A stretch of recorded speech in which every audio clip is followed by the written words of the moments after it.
C'è un messaggio di Natale in arrivo. Voglio aiutarti ad avere il Natale più bello. E per farlo devo ricordarti di alcune cose, sai, stai attento.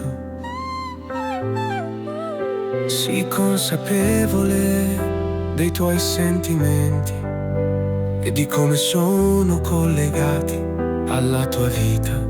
Molte volte in questi giorni di Natale e Capodanno cadiamo senza sapere nei sentimenti che sono di un'altra era. Forse hai fatto un Natale non così tanto bello e certe cose ti ricordano del passato.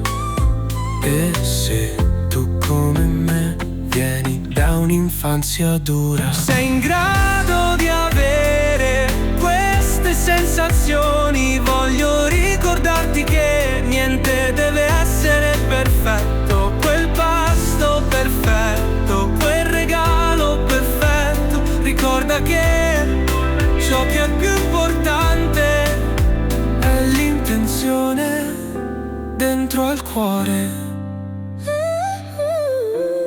Sono i piccoli momenti, è l'amore che viene condiviso. In questi giorni voglio ricordarti della grazia.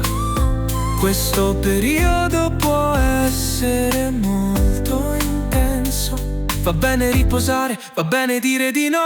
Ricorda i tuoi sentimenti. Questo è un tempo in cui molti ritornano a vecchi vizi, vecchi comportamenti. Sei in grado di avere queste sensazioni. Voglio ricordarti che niente deve essere perfetto. Quel pasto perfetto, quel regalo perfetto. Ricorda che la cosa più importante è l'intenzione dentro al cuore. Sto dicendo ama te stesso attraverso questo. Anche se lo fai, anche se mangi un po' di cibo non sano, anche se bevi qualcosa di cui non sei così orgoglioso, continua ad amare te stesso, perché il vero veleno è la vergogna e i sensi di colpa.